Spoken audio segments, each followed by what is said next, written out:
Hello, Furidashi listeners. In this episode, Lauren and I discuss the popular browser game Wordle, which was a worldwide phenomenon and yet somehow escaped notice when it came time to list the best games of 2022. We also discuss the way some video games work their way into the daily and weekly rhythms of our lives, and why those games often find themselves on the outside or on the fringes of what gets to properly be called a video game. Whether you're a Wordle master or merely a dabbler, we think this fun little game has a lot to say about how we integrate games into our social lives. Stay tuned.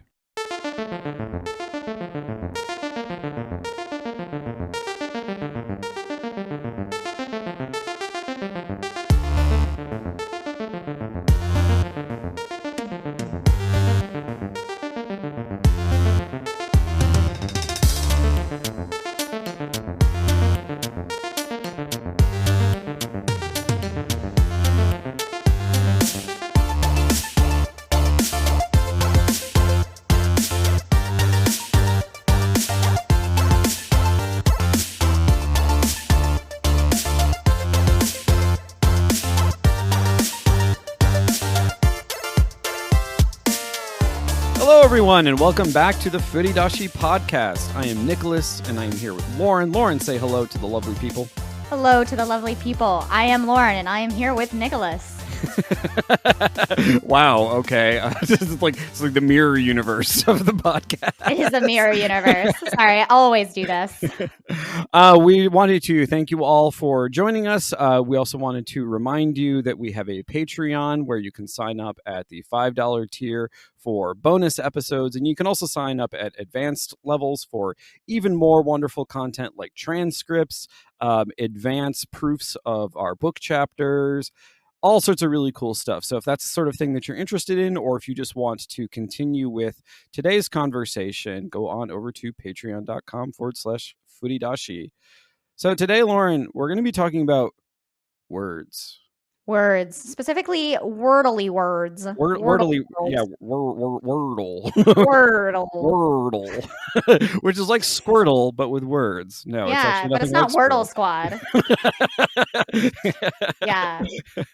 So I guess just before we get into it, I wanted to ask you, like, how much have you played just like regular like word games, like word finds, like crosswords, like just crap like that? Yeah, for me, so when I was a kid, I played a lot of these because my mom really likes crossword puzzles.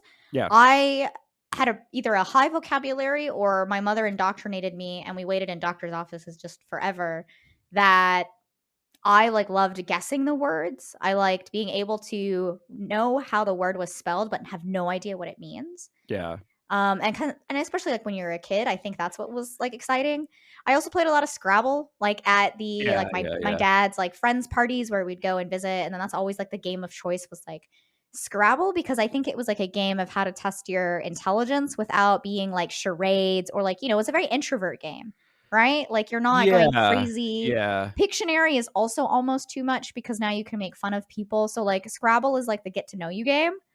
Well, yeah, because with Scrabble, you're almost kind of playing your own game alongside other people. It's not so much that you're playing against. I mean, you can you're not strategically play against them, but not really. Yeah, and once you finally can start to strategically play against them, I think that's when people start to be okay, we shouldn't be playing this with you. Yeah. And I think that's kind of the culture of these word games. Yeah. I would say for me, as an individual, I actually played I think 3 or 4 Wordles. I think I have only played 4. I'm a regular Wordle player. I'm a Wordle grandmaster. If there are grandmasters, my elo. Oh my god, my WordleELO is very high. Mostly because and this is something that we'll get into because we're going to talk about sort of the way things figure into daily rhythms. But when I was a kid, my primary experience with various word games was my mom would buy those really cheap, crappy newsprint collections of word finds that they sell at the grocery store, and she would do those constantly. But for me personally, I would always play. So at the dentist office where I went as a kid, like they would always have Highlights magazine like in the waiting Yes. room. That's what I And was thinking of. I just couldn't remember the name of it. and I hate going to the dentist. So when I was at the dentist, like to distract me, I would always like do two things in the Highlights magazines. I would do the like the pictures where you're supposed to like find things in the Yes. pictures, and I would do the cheap, crappy crossword puzzle. Yes. That was always Okay. in Highlights. We were secretly the same kid growing up, which I think is really, at least in the dentist or doctor's offices. Yeah. And then I had a younger sibling. And so I had to go for myself, but then it's like they never were able to schedule our appointments. So then I Yeah. had to do it like again. And I remember going to these and having the Highlights magazine and then realizing it was the same one. And then like that's my writing in that magazine. Like I was like, dang it. So for me, like I play a lot of Wordle because I get up really early in the morning. I usually get up around 6. And the reason for that is because I try to do any of the work that I have to do for like myself. I also edit the podcast in the morning on usually on Mondays. Sometimes on Tuesdays if I'm not feeling it on on that week's Monday. But like initially I'm generally kind of groggy and not really all there. So I'll like make my tea in the morning. And then when I first sit down on my computer, I'll do the Wordle as a kind of way to kind of like wake up my brain. So that way I'm not just completely, zoned out of everything that I'm doing. And so that's why so the reason why I bring that up is because like, for me, the game really sort of fits into like these daily patterns that I have. And also, you can see that with, the way that, you and I are talking about sort of our experience of word games in the past. Like, your mom is really into crossword puzzles. So it's like integrated into your relationship with her. Or like, when I do the crossword puzzle at the dentist's office because I'm terrified, that's a thing that I would always do that is a habit, even though it's not quite as regular as like being daily or weekly, it still was this consistent thing. And it's your like every 6 month habit or for like every 3 months, right? With a sibling, right? It's something that's very consistent. And I think what's interesting is that unlike these games that I played when I was a kid that were like consistency games, right? Or games that I've shared. It's like I have actually, like, as a player, I have started to play games that like I don't want to be like I don't share with others because that's not true, but I share them in a different way, right? Like I'm not playing Dragon Age side by side with someone anymore. Well, because I would play that with my sister and she would be like my social companion. Yeah. Like I'm playing it differently. So like there's this really interesting, I think, comparison you're drawing with like word games are this consistent routine. It's like a routine type of, I don't know, advantage that like I don't just, well, I guess I was about to go into MMO kind of like things, but we don't have to talk about that. I think that's an apt comparison. Go there. No, because for me, I was like trying to say that like now once again, so I've spoken about this in the past, but like I am neurodivergent. So like the issue of having a routine, right, is something that is very hard for me. And the fact that I do have a routine is indicated by this calendar that I buy myself every year, as cheap but as pretty as possible, which usually means it comes from Daiso or Target. Yeah. And Daiso is cheaper than Target. So if it comes from Target, I've had a very busy like, time. And splurging on the calendar. Splurging on my calendar, this like $4 paper calendar hung on my wall or on the fridge or whatever. And I have stickers. And every day I do the thing, like the one thing that I'm like, you are going to freaking routine this, right? Yeah. You're going to do this, Lauren. I put a sticker and it's like a happy Daiso sticker. I've got tacos. I've got cotton candy. I've got bear heads, like little bears, like stickers, mushrooms.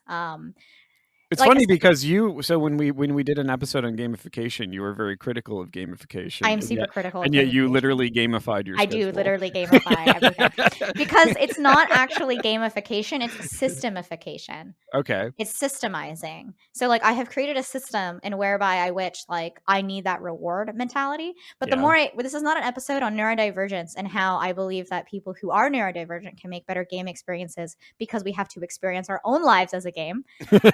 This is actually talking about the routine of Wordle, right? Yeah. Having to do a Wordle every day. Well, there, I just said it. Having to do the Wordle. It becomes like this task that my brain is like, now that I have to do it, it's like rushing, like, I don't want to do it.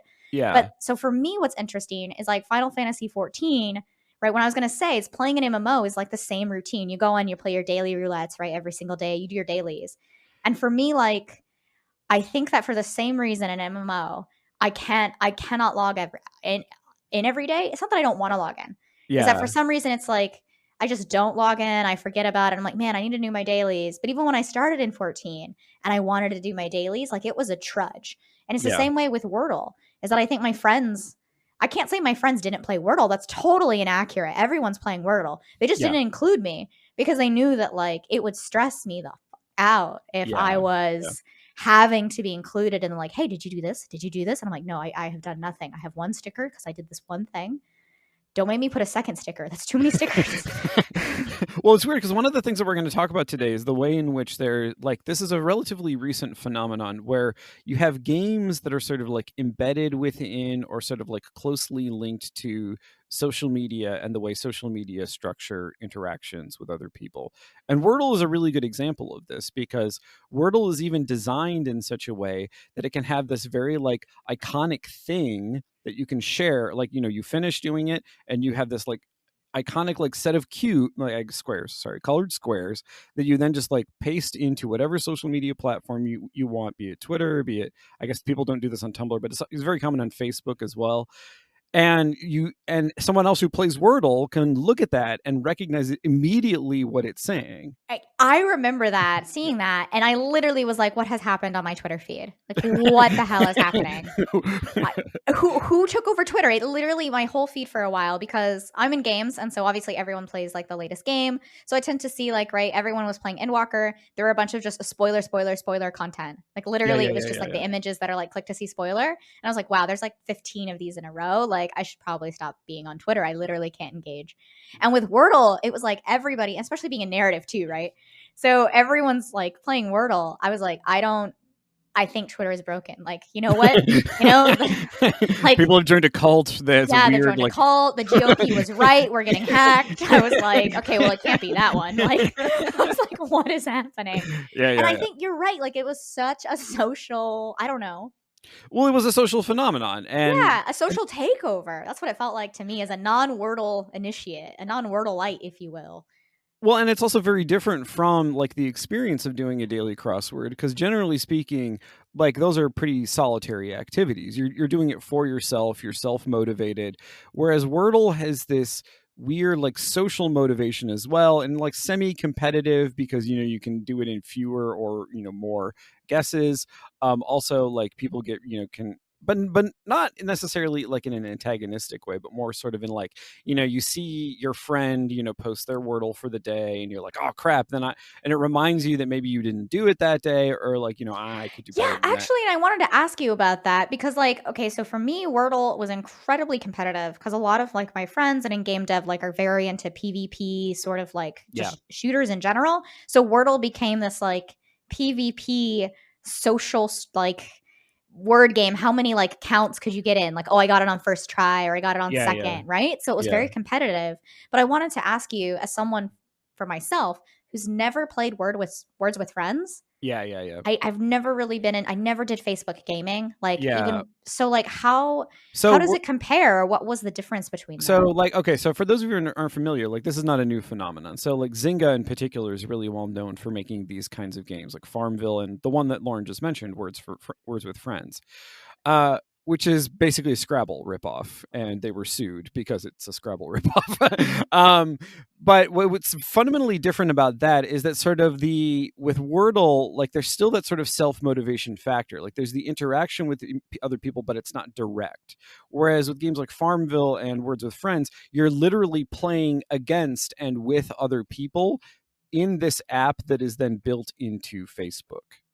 And that is, I think, is an important distinction because the sort of the social interaction is more direct in that instance, whereas it's more indirect when it's a function of just like seeing things that are posted on social media and then feeling a particular way about it, because you could also just not do anything. Whereas when it comes to games that you're sort of like actively collaborating with other people online, like the game doesn't really progress unless both people are sort of like directly invested in what is going on. And that is really a fundamental difference. But the thing is, they're also like, we see sharing mechanics, broadly speaking, outside of social media as well, or sort of sometimes integrated with social media. Like There's a feature in PlayStation Share, PS Share, where like you can literally take screenshots and they will immediately post to social media, be it Twitter, which is where I usually see them, but I also have seen them on, of all places, Tumblr. I don't know how that works. Oh, I think the issue, I use PS Share all the time, but I actually use it for recording videos, and then I unlist them on my own personal YouTube account for kind of like research purposes.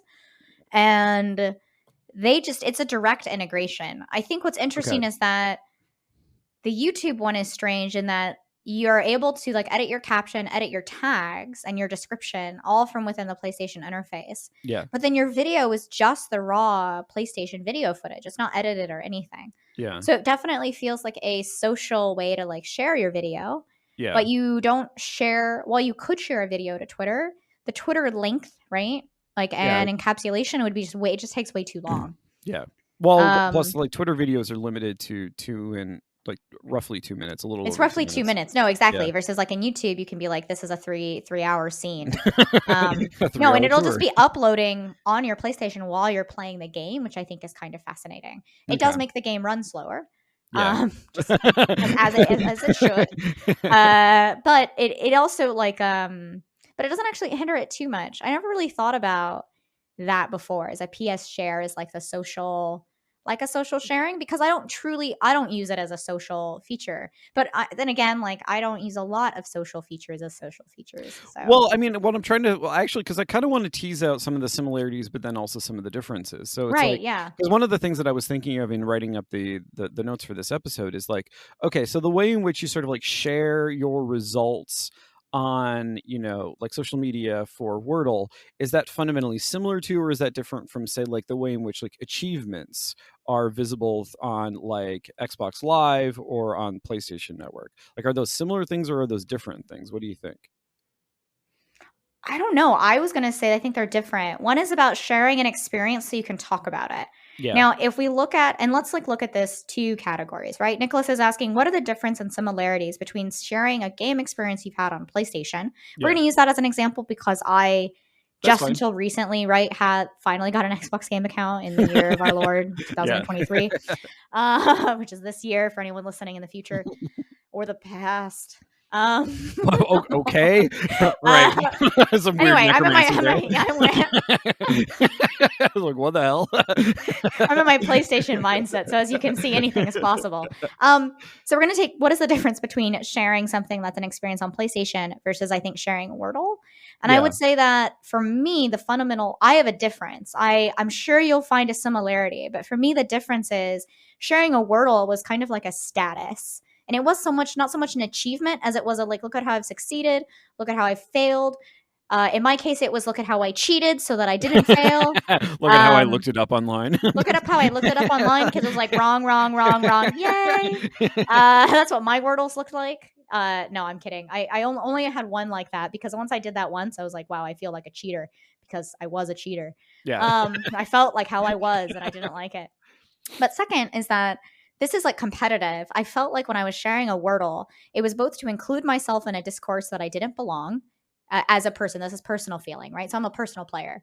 And I was like trying to see if I was better or worse or like my friends.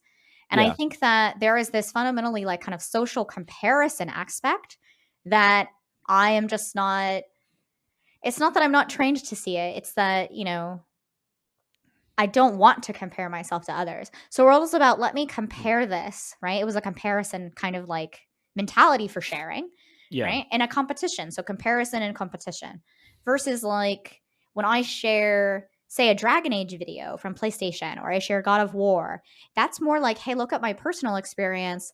And it might be the same as yours, especially like in this linear campaign, but look at how my character is different because I got to create my character. Yeah. Or look at how I chose to go through these scenarios. It's very personal. It's very individual, right? Yeah. There's no collective around it other than the community of Dragon Age being like absolutely loving and supportive on Twitter and on Tumblr.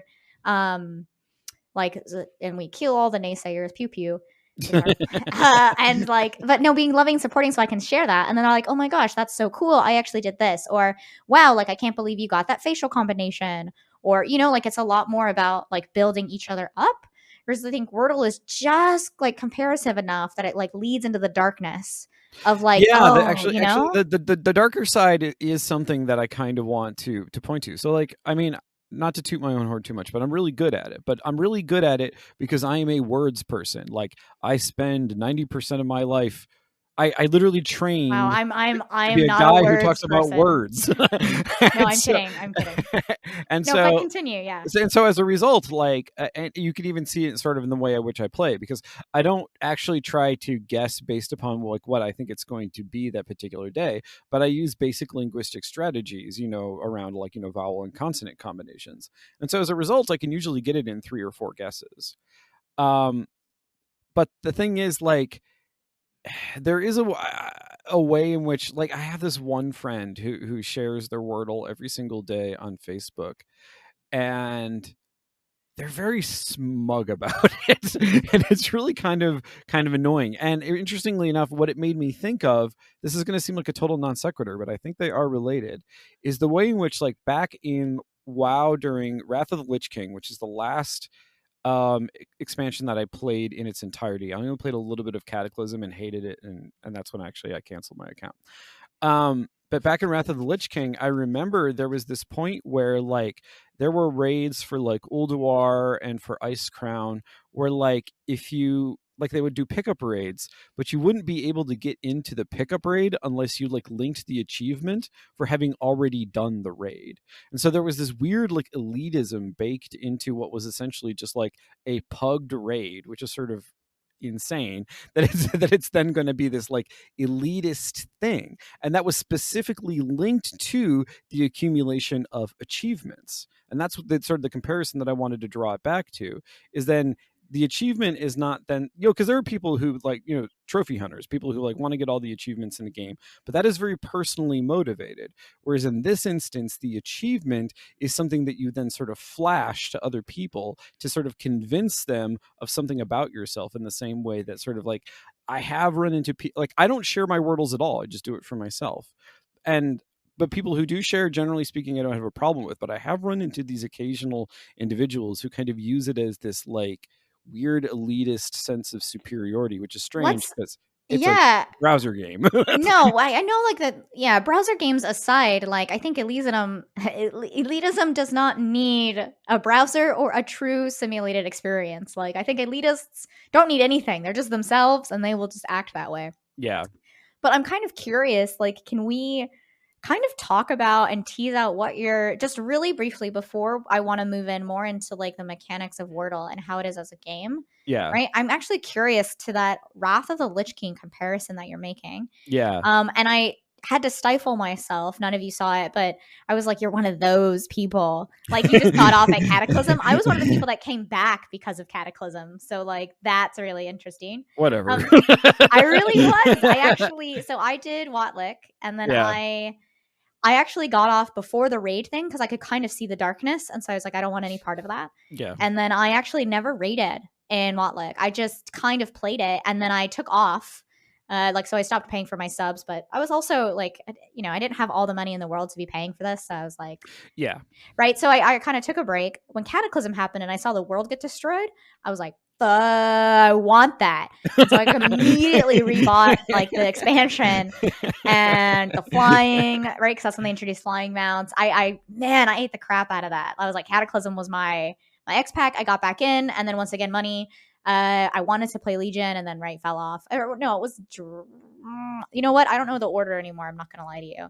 I think it was. Okay, I can go through it if you want. So you have Classic, you have Burning Crusade, you have Wrath of the Lich King, you have Cataclysm, you have Mists of Pandaria, Legion. It was Pandaria, Legion, and then Draenor. Oh no, sorry, Draenor Legion. It's Draenor Legion. Yeah, that's what I'm trying to say. No, it's fine. Yeah. Draenor Legion, and then then I fell off Battle at for Pandaria. Azeroth, Shadowlands, and now Dragonflight. No, yep. Okay, great. Jesus so for all of you know, there's so many. Like for all of you who needed to know that. I love how you came to Final Fantasy 14 after all of this like WoW categories. Anyway, I wanted to tease that out for the reason that I never thought about how a Wordle achievement could be kind of comparison all the way back into you need these achievements in order to participate in that pickup raid. And Yeah. I'm kind of curious, like, what for you actually drew that comparison between the two?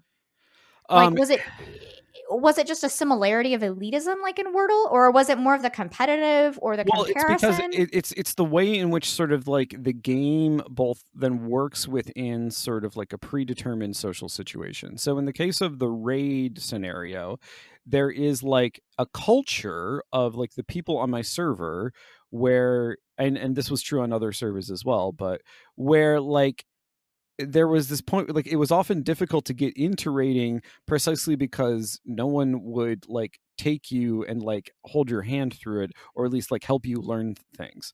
they Right. they literally expected you to already know how to Mhm. do something, which is sort of silly because there's always going to be players who have never done it before. Yeah. And so then like the achievement then functions within sort of this pre-established culture and social order on the server, because like the sort of the way in which the achievement is being used is not determinative of the elitism is determinative of how the achievement is being used. And so then you see a similar thing with people who are like using their Wordle results in this particular way, where like they Wordle did not turn them into elitist assholes. They are elitist assholes and sort of are using this as sort of like an emblem or a badge of that elitism in the same way that within the culture of my particular server, they're using this specific because the thing is like there's other ways you could determine whether or not someone is a good healer or a good DPS or a good tank. There are many ways you could determine this, but they used that one because it's a status symbol. And so then that to me is sort of the fundamental similarity, is sort of using this game accomplishment as a status symbol. And that's kind of unique and I think a little strange, to be perfectly honest. Yeah, that is actually really unique and strange. But like now that I can see your comparison, I mean, because we were kind of talking about the similarities of like how we feel Wordle came about, I think this is a great stepping point into this next phase of the episode where we're going to go in and talk about actual Wordle, right? The mechanics and the similarities of that. Well, And in I'm many ways, we're going to talk about like the sort of the situation of Wordle. Like, it yeah, the is. mechanics, but the situation It's of the it. Yeah. situation of Wordle, but I think it's understanding how Wordle exists, like you kind of dissected that server's social, right, norms and statuses around that, I think Yeah. is a very strong comparison for Wordle. So I'm very excited to kind of tip into that frame of reference Yeah. because we need to start with how Wordle functions as a game, right? Yeah. Just kind of like how raiding as a feature of, right, this larger game, Yeah. right? That could honestly could be a browser game, right? You could pick up a raid with your friends Yeah. on a browser and go do it, right? Because it's a feature. Well, So theoretically, you need a lot of memory to do that because browsers are very memory. look. Okay, hardware aside, mentally you could do it. So I think that's going to be really interesting. Okay, so one of the things that kind of fascinated me about Wordle, especially at the end, I had this thought at the end of 2022, which is when we actually decided to cover this, which is that it is, and I would say, bar none, like one of the largest like games of 2022. And yet, when it came to like all the year end lists and like the game awards and all that stuff that happens in December that sort of determines like, you know, what the character of of the video games were in that particular year, Wordle was really kind of absent. And so I was thinking about this, like, why is it that this huge game, absolutely huge game, is just kind of not really allowed to be like an actual like game? No, I totally get it. It's really hard for me to like look at I don't know, to look at Wordle and to look at how you want to describe it. And then you're like, it's not a game. Like, I get it. I was like, I struggle to find the words because there's no such thing as a real game. Okay. Yeah. There's no such thing as a fake game. All games are games, right? Yeah. But it's something that it's one of the biggest games of 2022. And yet somehow it's not actually considered in the same class, right, Yeah. of video games. And is it Yeah. because it is in a browser, right? Like, or like I'm saying, or I'm I starting to get ahead of myself, yeah, but I yeah, think that yeah. it's now, is it because of, and it's dot, dot, dot, and you can just list a ton of reasons, right? Where you're trying to make an excuse for this type of behavior or perception? Well, I think it's really the social situation of the game. And I think there are a couple of specific things that we can look at as kind of like indicators of what that social situation is.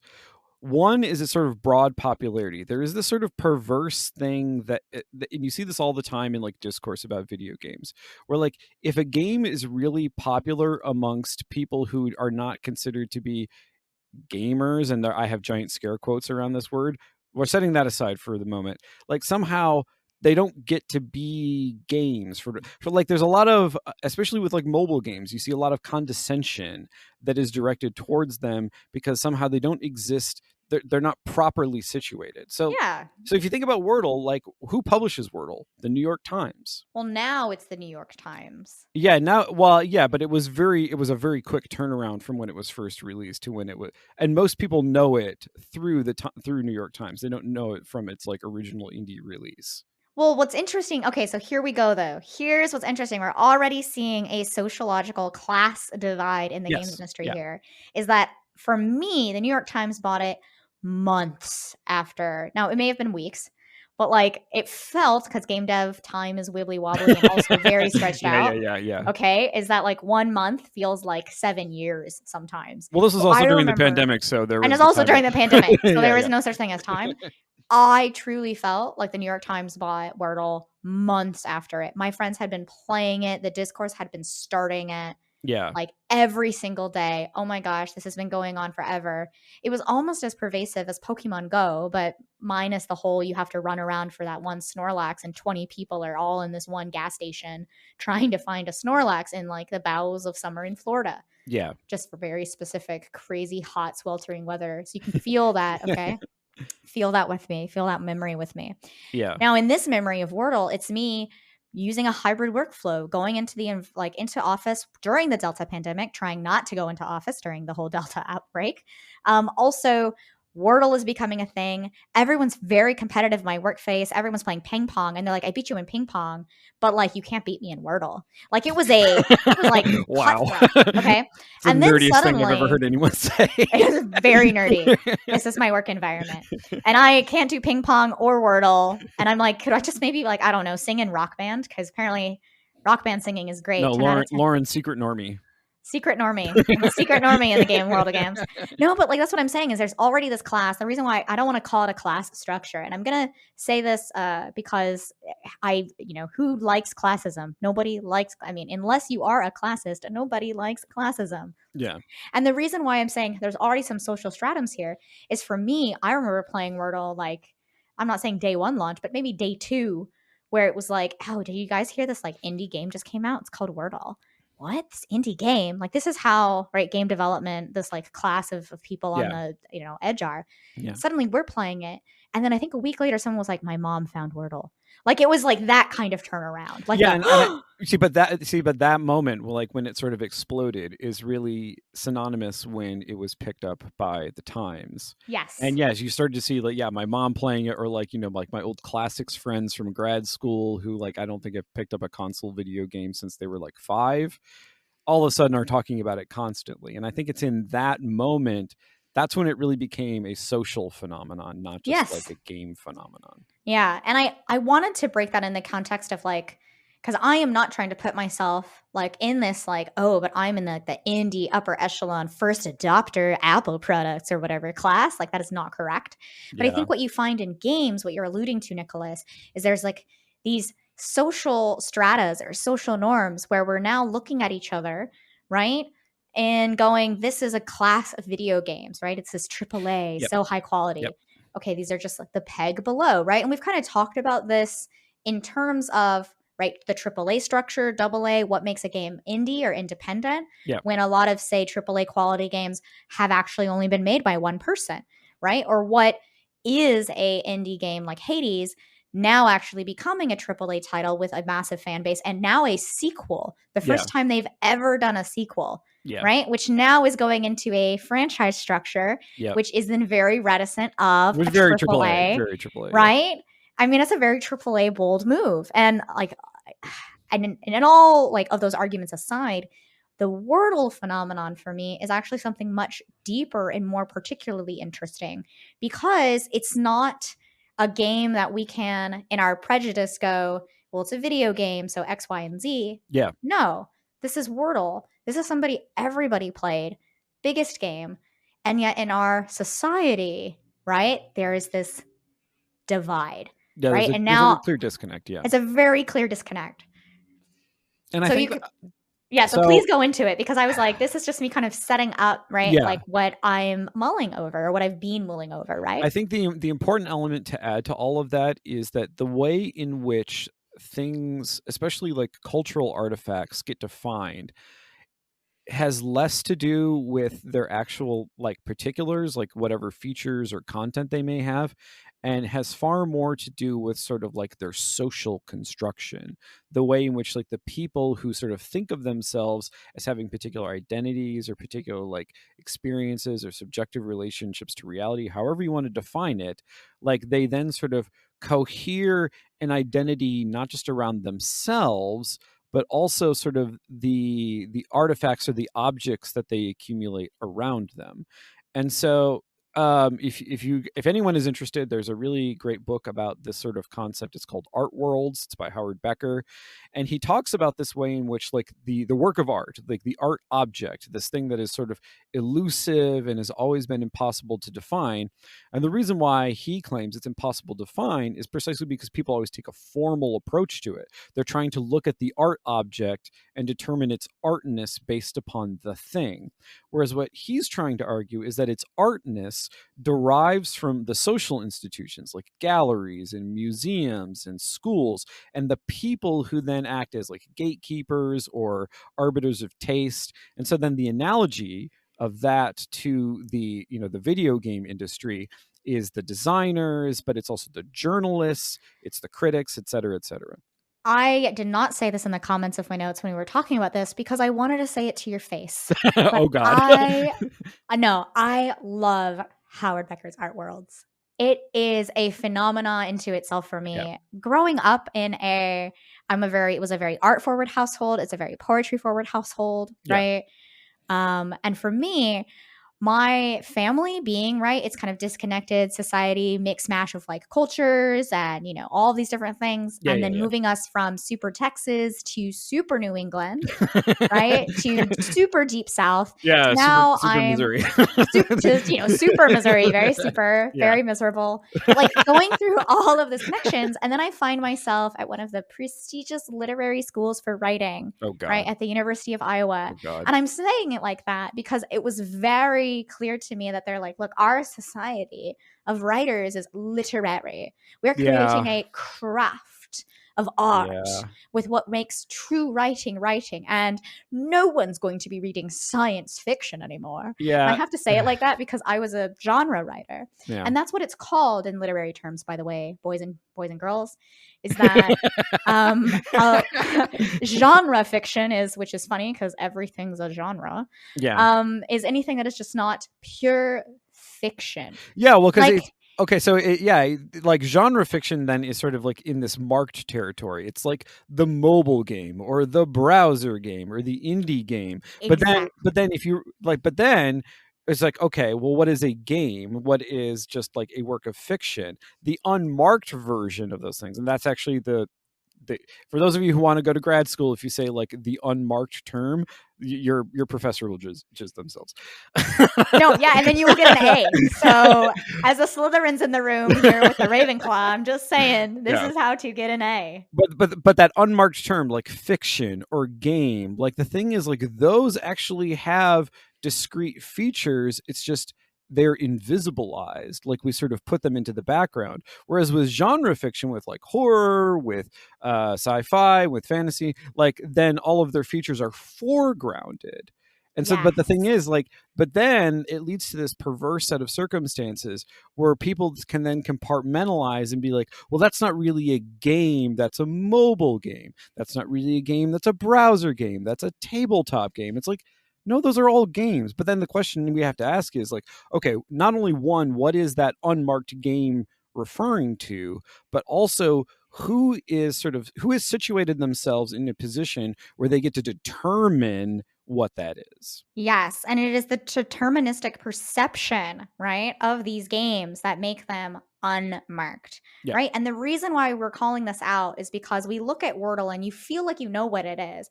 But for the purposes of this podcast, I hope you recognize that it is because of the perception, because of the society in which we look at a game and what are the elements of a game that we're putting to the background so that other types of games like, oh, well, mobile, the platform that it's on, the fact that you can move it around. Not talking about how Pokemon started as a mobile game because it was on the Game Boy Advanced. Like, does that mean Pokemon was a mobile game first? Well, yeah, and that's weird. Like, so like handheld devices, why aren't handheld platforms considered mobile games? Because they're not. Exactly, they're not. And is it because they aren't on a smartphone, which is weird because smartphones came after a console, like, a handheld console. So it's all of this perception, right? Is who is determining what can and cannot be invisible, which can say, hey, this is the acceptable norm, right, of a game. And I think that's what's really interesting here is because despite the fact that Wordle is probably the top or most played game of 2022, the Game Awards, right, aren't going, Wordle is this incredibly defining, right, like piece of mobile. It's not even considered a mobile game because it's on a browser, right? So now it's even further removed. But not just like, right, Nicholas was saying, is not every game is, well, this is a Sony game or this is an Xbox game. Much as, this could be another topic, but much as Microsoft and PlayStation want you to have these, this is a Sony experience and this is what a Microsoft experience will be. Much as these corporations would like this to be, we're not going to define things by platform, right? This is a horror game, right? This is a survival game, right? And I think this is a shooter, and that's just like right? But to say, when you look at it like that, that doesn't mean that a Wordle player doesn't like horror, or that someone who plays Wordle or Words with Friends isn't also going to play like Bloodborne. Like there's all of these different nuances that our society creates. So I think that it's really fascinating to kind of see all this come together. So right? I think there's a related issue here too. So like we're starting to get into the question of like who are sort of like the tastemakers, or like who gets to sort of like determine, but also we need to talk a little bit about like who gets excluded from these categories and why. Like, I mean, gamer is a similar situation. Like, gamer is kind of everyone. Everyone plays games in some capacity or another.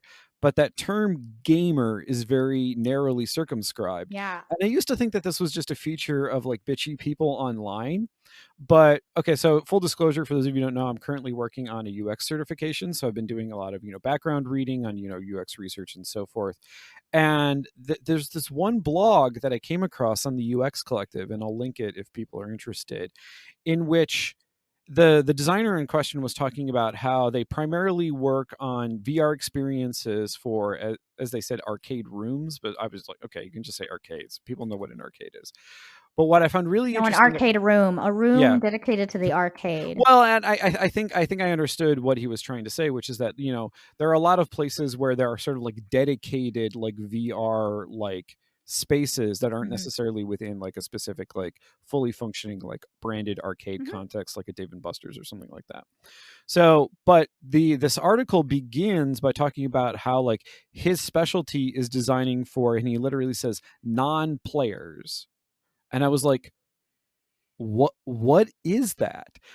And then as I started to go through the article, in many ways the non-player was sort of synonymous with the sort of like the non-gamer.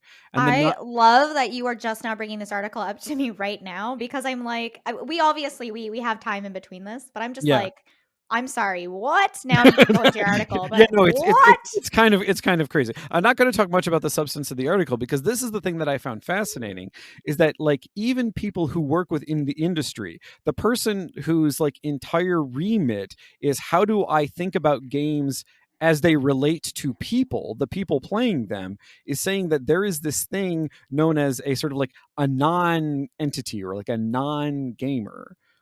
And then there are all sorts of presumptions that come with that. And if you're interested in reading it, you can see this, like the idea that sort of like controls and mechanics need to be simpler, because non-players can't possibly comprehend complex mechanics.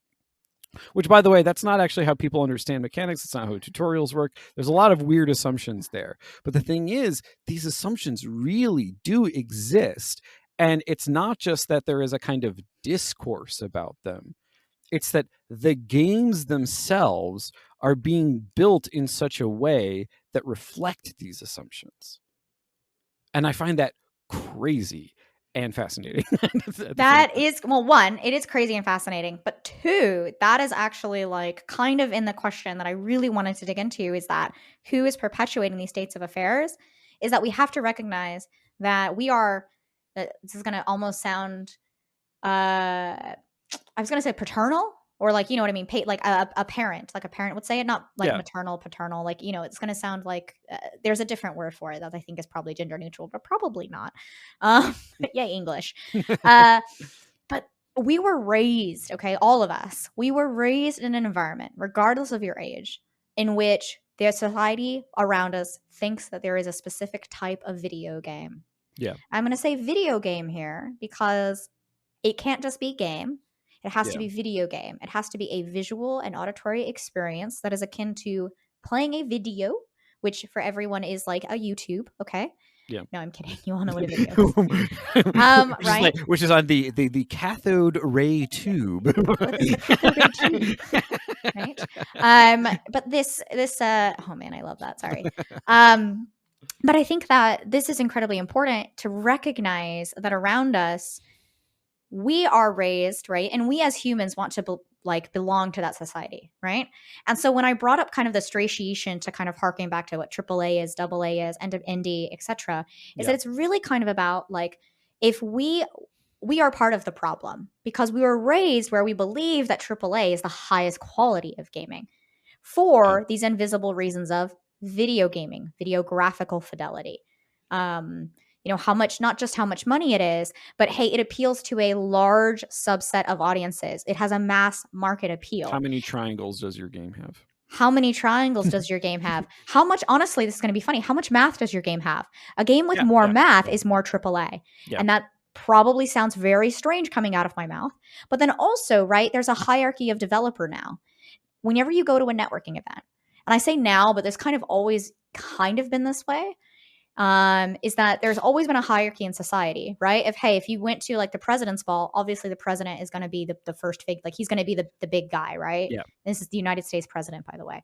No, you might hate him, you might not agree with him, and somehow you got an invitation and you're there, but you already can go, I am entering this ball as, you know, Corvo from Dishonored, and there's the president, and you know what I mean? Like you've got this inherency, I'm not meant to be here, and you've got this is his event. Right. Yeah. And then all down that line, right, is now you've got your bodyguards, his wife, right, the children, but now you've got everyone who's equal with him, the senators. You've got already, your brain has created a social class that is going to somehow have to get you worked up, right? And you understand the social ladder. And you translate this into games with, oh, I'm a AAA developer. Suddenly, for some reason, because you've been employed by a company, right, everyone's like, oh my God, what is it like to work in AAA? And I have to agree, though, right, is that I'm a part of a problem in that it's not so much a problem as that there are huge differences for me working on a team of 300 people and 150, right, to when I was in indie development working with 7 or working with even 50, okay? Yeah. Because the amount of engineers and QA to the ratio of designers, like I've been on teams of designers as 1. I've been on teams of designers as 3. I've been on teams of designers of 70. So I think it's just like, and then everywhere in between. And it is different, right? And it does take more money to create a AAA. But to perpetuate that for some reason, a video game experience at this level, you see what I'm getting at, is inherently somehow higher or worth aspiring to. And I'm not saying if that is your aspiration, that's great. But it's not a ladder. It's not you climb from the drudges of, indie to now you get to work at some place like Supermassive, right? Or Supergiant. And then you keep climbing and suddenly, you get to Ubisoft, and Ubisoft is the prime jewel, which would just be terrible. Don't. And there's nothing, I have lots of friends at Ubi, by the way. So, or Ubisoft. So yeah, remember it's Fingersoft. Yes. Okay. So I do love that. Not Squaresoft, Fingersoft. Fingersoft. Oh man, that just occurred to me that soft was like the name because of software. Okay, let's move on. Like from software, Squaresoft. Okay, damn it! Wow. Wow. I sometimes look at me. Sometimes I'm dumb, and I think I want to draw this parallel because this is truly right. The perpetuation is that whoever wrote your article, right, probably like felt like they had to work their way up, but was also taught from someone who had that mentality, right? That said, hey, the players play AAA. Yeah. Non-players don't play AAA. They play Words with Friends. Yeah. And you create this immediate class of users who are somehow your mom or your grandma, and apparently not being able to tutorialize for that is somehow lesser than we don't need to tutorialize it because they could just look it up on Wiki. Yeah. Right. And that's kind of that was the original Destiny 2 model ish, in that like they weren't trying to appeal to players who hadn't played Destiny 2 before, or Destiny, the franchise, before. When they started, that is what I'm going to say. They have gone through a huge, right, gambit, etc. I'm not calling out any of the developers, right? This is just more I've done it. I've done it. When I was working on my projects, I've gone, man, do we really need to tutorialize this? Because I would really just like for them to look it up. And at the time, because I was raised in an environment where they're like, yes, you need to tutorialize how to punch someone. You're going to do it, right? They were like, we cannot assume that our player knows how to punch. And that was a really eye-opener for me. One, obviously that's who I was raised by, but this UX guy was not. And I like saying raised because it is like, I like to think of myself as a sprout.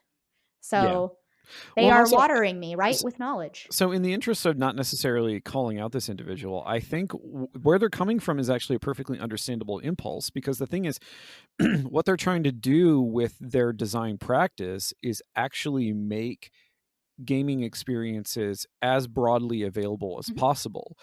And I think really there are two problems. One, there is a lack of vocabulary for like how to conceptualize a group of people who are traditionally excluded and or not really like thought of when it comes to sort of like designing particular experiences for particular players. But then in addition to that, there is the fact that like, you know, your average game designer, no matter what role they work in, whether they're an engineer, they're an artist, level designer, a narrative systems designer, creative lead, a marketer, whatever, like they tend to be people who play a lot of games.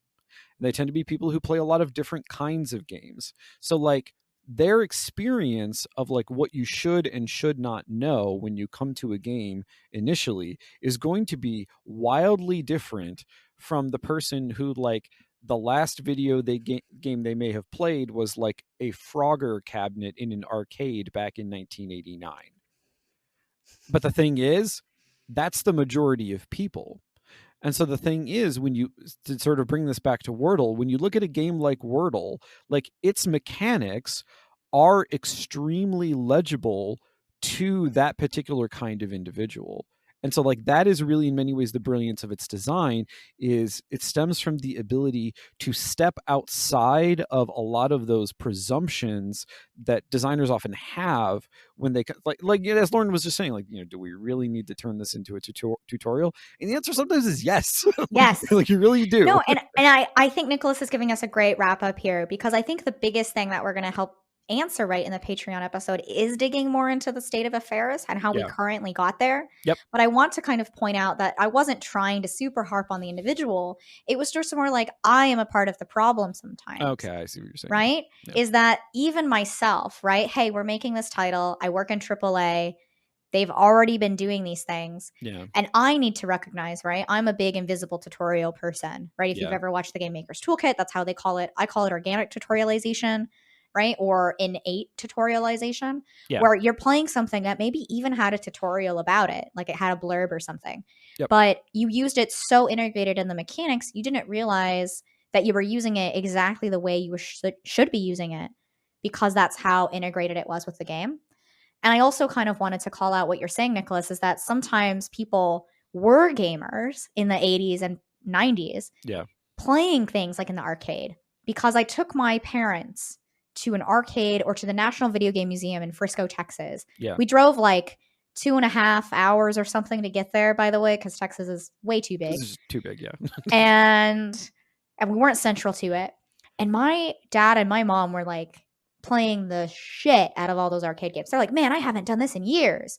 Because like, yeah, they haven't, but they were like playing the games like they had literally never left the arcade. Yep. I was very impressed, because, I mean, they're my parents. Also because we never went to the arcade as a kid. Like they watched me play, right? Yeah. And I don't know if it's because they felt too old, or also if games left them behind, right? Yeah. And I think that it was just really eye-opening for me to be like, look, Wordle appeals to this because it is a simplified, right, structure of the mechanics. But it doesn't mean that games can't be that, right, in the future. And I am glad that this guy is doing that article for it. But it's just, I am sometimes, right? Yeah. When you get in your strata, I am the problem. So it's unfortunate that we're going to have to cut off the conversation there, but if you do want to hear more about those people who have gotten left behind, why the video games industry seems to have left them behind, we will be discussing that in depth on our Patreon episode, which will be coming out next week. And if you want to listen to that, you go over to patreon.com/Fudidashi and sign up at the $5 tier. You can also sign up at an advanced level for things like transcripts of previous episodes, as well as proofs of our book chapters. But until then, we want to thank you all for listening and hope you stay safe.